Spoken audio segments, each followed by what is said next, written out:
Eu duvido você conhecer um paciente que já fez bariátrica ou pretende fazer que não passou pela seguinte história. Tinha uma vida aparentemente normal, saudável ou não, e sempre esteve acima do peso ou começou a ganhar peso e de repente, quando ele se viu, ele estava lutando contra a balança. Aí essa pessoa faz o quê? Procura um nutricionista ou procura vídeos no YouTube de nutrição. Enfim, ela quer arrumar a vida dela, ela quer mudar a alimentação. Só que manter uma alimentação saudável dá muito trabalho. Fazer exercício, nossa, é muito difícil. Iria eu ser o cara que fala, nossa, como eu amo correr. Nossa, que saudade que eu tô de ir na academia. Eu queria ser essa pessoa. Infelizmente, eu não sou. E talvez essa pessoa da história que a gente tá falando não seja assim também. E aí, manter a rotina saudável não deu certo. E aí, ela pula pro segundo estágio. Já não é mais com o nutricionista, agora é com o médico. Um nutrólogo, por exemplo. Um médico que vai passar para ela remedinhos, receitas mágicas para perder peso. Aí a gente cita inúmeros, por exemplo, agora o que tá na moda é o famoso Mounjaro. Há um tempo atrás, Ozempic. Só que esses remédios, eles são muito caros. E aí a pessoa começa a fazer uso dele para inibir a fome. E ela perde peso. E aí ela fica maravilhada com a praticidade de tomar um remédio, perder peso, e aí ela começa a sair para comemorar. E nessa de voltar à comemoração, voltar a se alimentar, ela começa a comer muito e vai recuperando o peso e ultrapassa o peso que ela tinha antes de tomar o remédio, e quando ela vê, ela tá muito mais pesada, tá com muito mais gordura. Mas aí, como o remédio não deu certo, essa pessoa passa pro próximo nível. O próximo nível agora é outro médico, um médico gástrico, ou alguém responsável por colocar uma coisinha mágica no estômago dessa pessoa. E é claro, eu tô falando do balão. Coloca aquele balão, infla lá dentro do estômago, reduz o volume disponível lá dentro, a pessoa come menos e aí sim ela finalmente volta a emagrecer. Só que ela não vai mudar a mentalidade dela, o corpo não suporta a quantidade de alimento que ela queria, mas ela quer porque quer comer, ela tá feliz porque tá conseguindo encher-se e ainda assim perder peso. Aí ela tira o balão depois que já atingiu o peso que ela queria, mas infelizmente ela não mudou a cabeça. E aí, a partir daí, ela volta a comer, ela vem comemorando agora porque ela tá magra, né? Agora ela pode comer muito, e nisso ela vai ganhando peso tudo de novo, fica mais pesada, com IMC ainda mais alto, com um percentual de gordura ainda mais alto do que lá na etapa anterior. Mas graças a Deus existe o próximo nível, e aí ela procura novamente o médico. Mas agora, não para colocar um balão, para fazer a tão famosa bariátrica. Porque a bariátrica salva vidas, a bariátrica ela faz milagre, a bariátrica é a solução para os seus problemas, a bariátrica, enfim, vai acabar com a obesidade. Fala para mim se não é exatamente essa história. Fala para mim se você conhece pacientes que já fizeram bariátrica, se eles não passaram por uma história no mínimo semelhante a essa. Ou se você conhece alguém que está querendo fazer uma bariátrica, fala para mim se ela não está em alguma dessas etapas aqui. E esse é um dos grandes problemas da sociedade hoje em dia, que é um facilitador. Só que eu vejo que muitas dessas pessoas que planejam fazer uma bariátrica, elas não sabem as consequências de fato, ou pelo menos algumas das consequências envolvidas nesse processo. E é por isso que eu tô aqui hoje. Meu nome é Matheus Arcanjo, sou estudante de medicina e tô aqui para falar com vocês sobre a cirurgia bariátrica. Então vamos lá para a telinha, lembrando que esse material aí tá disponível na descrição para vocês baixarem de graça, para irem me acompanhando, fazendo suas anotações por cima. E esse vídeo foi pedido por vocês aqui nos comentários, então lembre-se de comentar qual o próximo vídeo que a gente pode trazer aqui, o que vocês ficaram com dúvida, que a gente pode até fazer uma parte 2 de repente. Então vamos começar definindo o que é, Matheus, a bariátrica. Vejam só, a bariátrica é uma intervenção para tratar obesidade grave, reduzindo o tamanho do estômago ou alterando a absorção dos nutrientes. Para quem que ela é indicada? Para quem tem um IMC maior ou igual a 40, ou seja, 40 para cima de IMC, ou então de 35 a 40 quilogramas por metro quadrado. Não é por metro de altura não, tá? Não é por, eu tenho 1,5 m, então 60 quilos. Não, é 35 a 40 quilos por metro quadrado, uma medida diária. E isso com comorbidade. O que seria uma comorbidade? uma diabetes, uma hipertensão, doenças crônicas, que o fato de você ter uma obesidade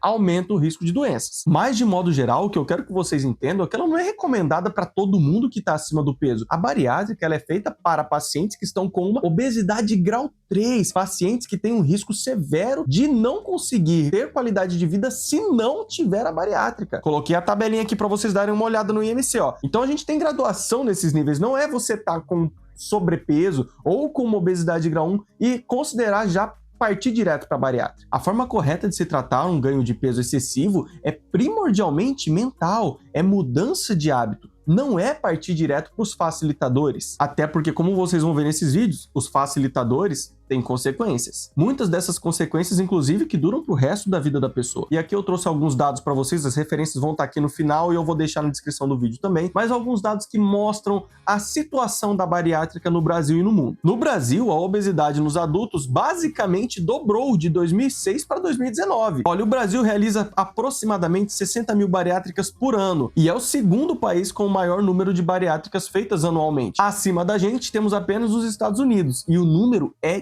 discrepante de maior. Olha, Estados Unidos tem 300 mil anuais, é mais que o triplo. Em 2021, em época de pandemia, nós tivemos cerca de 63 mil procedimentos bariátricos. Detalhe, 57 mil foram feitos por rede privada, 2 mil, quase 3 mil foram feitos de fato pelo SUS. E qual que é a diferença? Geralmente os procedimentos que são feitos pelo SUS, eles são muito bem avaliados, não é qualquer um querer fazer, porque você tem que estar dentro daqueles critérios que eu passei. E a maioria das pessoas que fazem bariátrica, infelizmente, não vão seguindo aqueles critérios. Elas vão muitas vezes por estética e pulando etapas que seriam abordagens mais saudáveis, porém mais demoradas e mais difíceis de serem feitas, né? Então, por isso esse número tão maior aqui no setor privado, porque são médicos que infelizmente aceitam fazer esse procedimento, mesmo em casos de pacientes que não precisariam passar por isso, entende? Enquanto que muitos brasileiros têm de fato indicação para bariátrica e não procuram ou não conseguem fazer o procedimento no SUS, basicamente, por causa da fila de espera. Um dos artigos que eu separei para vocês mostra que 4,5 milhões de brasileiros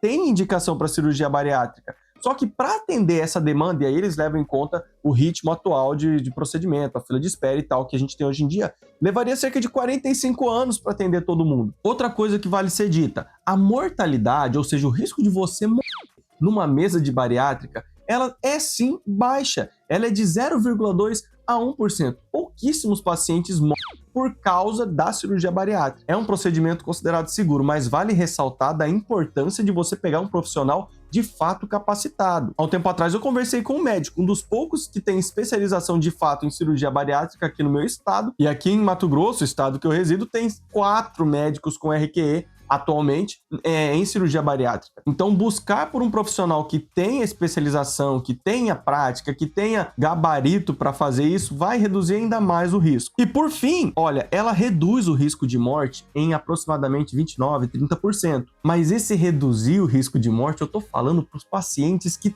tem indicação, um paciente que tem um IMC 40 a mais, entendeu? Ah, Matheus, é qualquer paciente que esteja com um IMC maior que 40 que pode fazer bariátrica? Não. Você sabia que existem casos onde o paciente ele tá com uma obesidade tão severa que ele não pode só fazer a cirurgia bariátrica, que ele não vai resistir, ele tem que passar por um processo de perda de peso para aí sim poder ir para bariátrica. Mas o problema é que eu vejo que muitas das pessoas que querem fazer bariátrica, elas realmente acreditam que depois do procedimento a vida vai tranquila, a vida vai ficar perfeita e o problema vai estar resolvido. E não é assim que funciona, não. Na verdade, o procedimento é metade do serviço. E eu ouso dizer que por mais que seja um procedimento razoavelmente caro, é a parte disparadamente mais fácil. O difícil é o que vem depois. E agora a gente entra nesse assunto.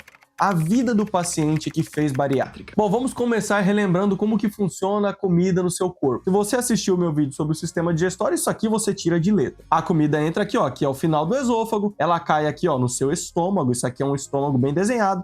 Aqui no estômago nós temos células que produzem compostos que ajudam a fazer digestão do alimento. Depois ele vem para o duodeno, que é a primeira porção do intestino delgado. Depois do duodeno ele vem para o jejuno, depois do jejuno vai para o ilho, que são as 3 porções do intestino delgado, depois vai para o intestino grosso, seco, cólon reto e sai pelo ânus. Esse é o trajeto que o alimento faz no nosso corpo. Falando de cirurgia bariátrica, eu vou trazer os 2 principais exemplos aqui. Vamos começar com a mais famosa, a mais popular e a que é mais frequentemente feita hoje em dia, que é a cirurgia chamada de bypass gástrico, também chamada de Y de Hawkes. Já explico por que esse nome. Tá aqui, ó, desenhadinho o nosso estômago, certo? O nosso estômago, ó, tem aqui o esôfago que vai levar a comida até ele. Aí a gente tem essa porção superior aqui do estômago, ó, que é chamada de fundo. Nós temos essa porção maior aqui, que é chamada de corpo. Nós temos essa porção final aqui, que é chamada de antro. E aqui a gente vai pro duodeno. Por que eu separei essas divisões do estômago aqui para vocês? É para vocês entenderem que cada porção tem uma quantidade maior ou menor de certos tipos celulares. Por exemplo, aqui no fundo, nós temos as células parietais. As células parietais, elas são responsáveis por produzir uma coisa chamada fator intrínseco. Esse fator intrínseco, dentre outras funções dele, ele está diretamente relacionado com a absorção da vitamina B12. Para que a vitamina B12 seja devidamente absorvida, ela precisa entrar em contato com o fator intrínseco e com o ácido gástrico, que está aqui, ó, no meu desenho, ó. Esse verdinho aqui, ó, HCl, ácido gástrico. Então a vitamina B12 ela precisa entrar em contato com aquele ácido e com o fator intrínseco que é produzido pelas células parietais que ficam nessa região aqui do estômago. A bypass, ela faz o quê? Ela faz um corte bem aqui nesse ponto aqui, ó, bem aqui também. Depois, lá no meio do jejum, mais ou menos, nós temos o jejum proximal, a primeira porção do jejum, e nós temos a jejum distal, que é a porção posterior, a porção seguinte do jejum. Então a gente faz um corte mais ou menos aqui nessa porção, um corte aqui em cima, e aí a gente faz o quê? Ó, a gente liga, pega essa parte aqui, ó, leva lá para cima, conecta bem aqui, essa porção aqui, ó, conecta bem aqui embaixo, mais ou menos, e aí faz esse desenho aqui, ó, como se fosse uma letra Y, por isso que chama Y de Hawkes. E aí o que vai acontecer? A comida vai chegar aqui, ó, pelo final do esôfago, ela não vai cair aqui no estômago. Ela chegou aqui no esôfago, ela já vem direto para cá. Ela pula toda essa etapa aqui. Então, todo esse tempo que o alimento ficaria sendo digerido aqui e aqui no duodeno, que eu lembro que eu falei para vocês que é a principal porção da digestão no nosso corpo, toda essa parte aqui, ó, a comida não vai passar, o alimento, o bolo alimentar não vai passar por ali. Ele vai direto para a porção distal do jejum, ou seja, a digestão vai ser muito reduzida. Como a digestão é muito reduzida, a absorção também é reduzida e você acaba não tendo todos os nutrientes de tudo que você comer. Você excreta muito mais nutriente. As coisas que são produzidas pelo estômago, pelo duodeno, que eu comentei naquele vídeo do sistema digestório, tudo que foi produzido aqui, ó, ela continua participando da digestão. Só que como tem um trajeto muito maior para ela chegar até o bolo alimentar, vai ter uma redução na emulsificação e na hidrólise. Ou seja, não vamos dizer que tudo que foi produzido pelo estômago e pelo duodeno é inútil. Não. Ele ainda participa, só que com muito menos eficiência. Qual que é a consequência disso? Vou colocar aqui para vocês, ó. A gente tem uma redução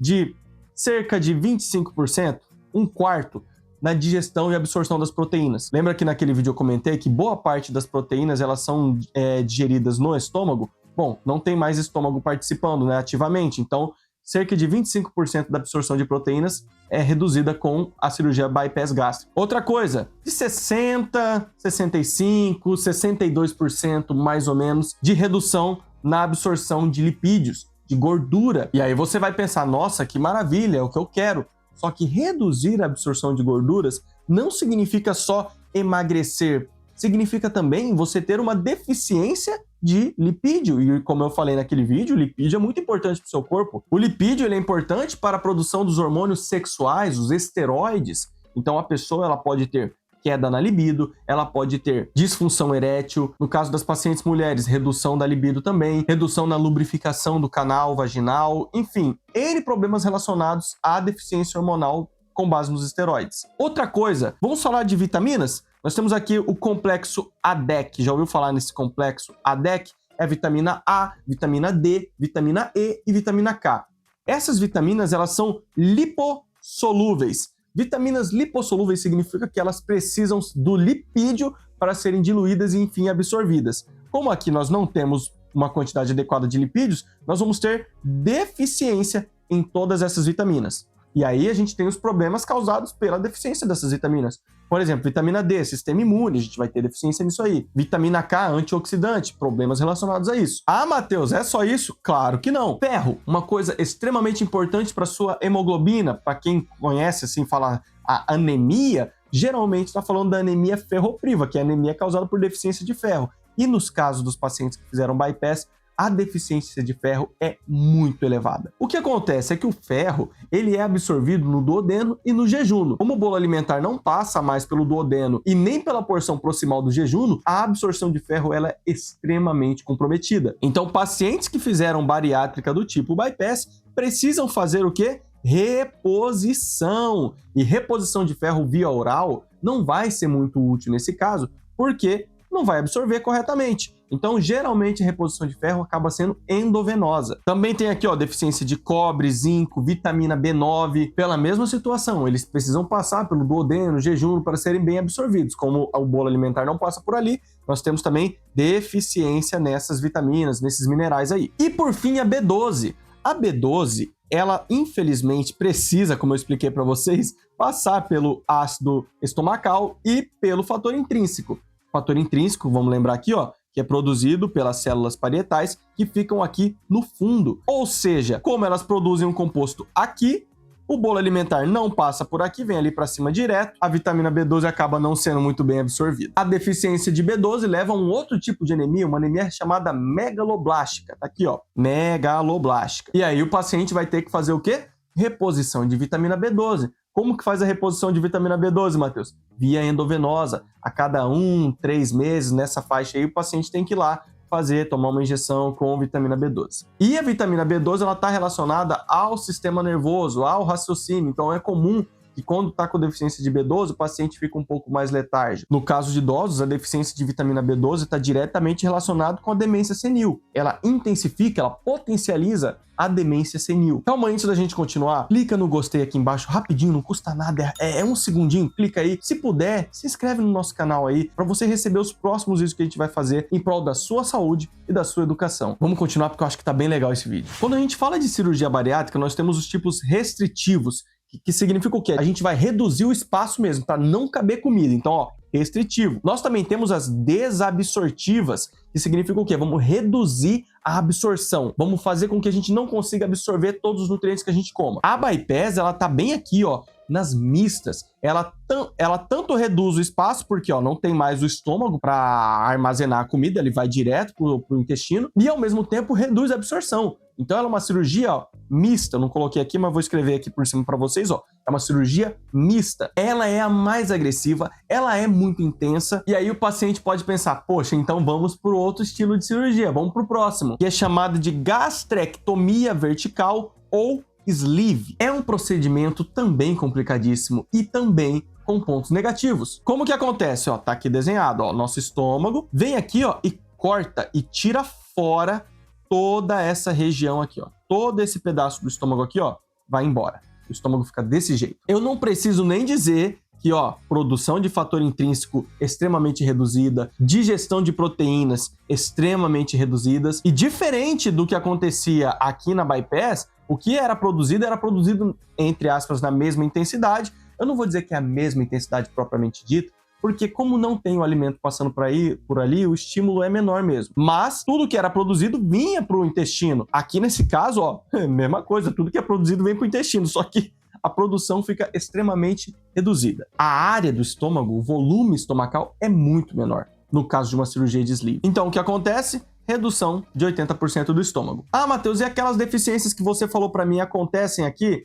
Acontecem, podem acontecer, mas é muito menos do que no caso da bypass. Porém, também é muito mais fácil do paciente voltar a engordar, voltar a ter o peso que ele tinha antes, porque o volume do estômago pode ir aumentando com o tempo. A questão de tudo isso é, a forma correta de lidar com o ganho de peso é realmente o mental. Porque o que acontece com esses pacientes depois que passam pelo procedimento de bariátrica? Se eles não fizerem a ressignificação da comida, eles vão passar por todo um processo de depressão, de deficiência de nutrientes e, novamente, vão voltar ao ganho de peso. Eu esqueci de colocar aqui no material, mas a gente pode dar uma pesquisada depois, que é para ver o número de pacientes com exatidão que voltam à obesidade, voltam ao sobrepeso depois de uma cirurgia bariátrica. Porque eu falo para vocês, por experiência, por visão, pelo que eu converso com os médicos e pelo que eu observo nos pacientes, a maioria dos pacientes que fazem a cirurgia bariátrica e não tem a firmeza mental de ressignificar o alimento, de mudar os hábitos de vida, eles vão voltar para o quadro de obesidade. E agora uma obesidade ainda mais severa, ainda menos saudável, porque vai ter sim deficiência de nutrientes mais intensamente do que tinha antes. Ou seja, fazer bariátrica é só metade do serviço, porque você vai ter que fazer mudança de vida. E se você colocar na cabeça que com ou sem bariátrica, para manter um peso saudável é necessária uma mudança nos seus hábitos de vida, você começa a entender que talvez a solução para o seu problema não seja a bariátrica. E por que eu falo isso? Uma forma meio cruel de se falar, mas que infelizmente tem que ser dita, é que a esmagadora maioria das pessoas que buscam bariátrica não tem indicação para isso, e eles buscam porque eles querem passar o problema deles para outra pessoa. Lembra daquela novela que eu contei lá no começo? Aquela pessoa, quando ela buscou nutricionista, o nutricionista passa uma dieta para ela, passa uma indicação assim, olha, faça isso e aí você vai conseguir chegar no seu objetivo. Só que isso aí é um problema do paciente. Ele tem que fazer isso, entendeu? Como ele não deu conta, ele começa a jogar o problema dele para outra pessoa, como eu falei, para o médico. Ele jogou para o médico que passa os remédios, para o médico que colocou o balão, para o médico que fez a bariátrica. Ele joga o problema dele para o médico. Ele não quer emagrecer, ele quer que emagreçam ele, entendeu? E aí, beleza, o médico pode ir lá e pode te emagrecer. Só que se você não fizer a sua parte de mudança de hábitos, você vai recuperar esse peso tudo de novo. E aí a minha recomendação para vocês é determinação, foco na primeira etapa, na mudança de hábito, na mudança de alimentação, nos exercícios, por mais que a gente não goste de fazer, por mais que você odeie fazer, mas tem que ter força de vontade para fazer isso, até chegar no ponto de você virar aquela pessoa que fala que sente até saudade da academia. Ah, Matheus, então ninguém deve fazer bariátrica? Não, não estou falando isso. Lembra ali o que eu falei no começo do vídeo. Tem pacientes que simplesmente eles estão num nível de sobrepeso ou de obesidade que nem sequer conseguem fazer exercício. Eles podem ter a força de vontade mais incrível do mundo, eles não conseguem, o corpo não suporta. Então tem casos onde sim, a bariátrica ela é necessária, mas ela não é a primeira escolha, entendeu? Talvez, chega aquele paciente e fala, nossa, eu não quero, não vou fazer exercício, eu tô gordo, eu quero uma bariátrica. Pô, mas será que precisa ir para bariátrica? Volta nas etapas anteriores. Será que o remédio não seria mais eficiente nesse caso? Porque o uso do remédio pode até ser mais caro, mas ele não vai deixar essas sequelas pro resto da vida. Talvez o balão. Então, tem N alternativas antes da bariátrica. Lembra de tudo isso que eu falei? Pro resto da vida. Deficiência nutricional. Pacientes que fizeram a bypass, por exemplo, vão ter que fazer reposição de vitamina B12, de ferro, pro resto da vida, vão ter que fazer acompanhamento. E não vão escapar de fazer exercício, não vão escapar de fazer mudança de alimentação, porque senão vão ganhar o peso tudo de novo. Isso sem contar os pacientes que não desenvolvem alcoolismo ou outros tipos de vício, porque a comida, ela é muito gostosa, ela é prazerosa de ser comida, e aí libera uma coisa que a gente chama de fator hedônico, né, que é o fato da pessoa comer por prazer. Ela não come para se nutrir, ela come por causa do prazer que o alimento dá para ela. E ela tem um vício, uma compulsão alimentar. E aí por isso chegou naquele IMC tão elevado. E aí ela fez a bariátrica. Só que se ela não ressignificar o alimento, ela vai buscar o vício, seja no alimento ou em outras coisas. No caso, geralmente acontece o alcoolismo. Então o paciente desenvolve, se torna um alcoólatra, se torna um viciado em outros entorpecentes por aí. E isso não é saudável. Então fica aí a minha cutucada, fica aí a minha reflexão. E eu peço para você que antes de me crucificar, antes de me xingar aqui nos comentários, dá uma lida em depoimentos de pacientes que fizeram bariátrica, pega com eles pontos positivos, pontos negativos, converse, por favor, conversa com seu médico, veja se ele é um médico realmente que tem especialização para isso e não corram do problema, não tentem passar o seu problema para outra pessoa resolver, porque é a sua saúde que está em jogo. Se você gostou desse vídeo, clica no gostei, deixa seu comentário, se inscreve aqui no canal, dá uma olhada nesses outros vídeos que eu estou deixando para vocês também sobre o assunto, sistema digestório, diabetes. Esse canal é pequeno, mas com a ajuda de vocês a gente vai conseguir crescer, vai conseguir trazer mais informação, porque isso aqui demanda estudo, demanda esforço, demanda investimento, mas eu tô aqui em prol da sua educação. Um grande abraço a todos e bons estudos.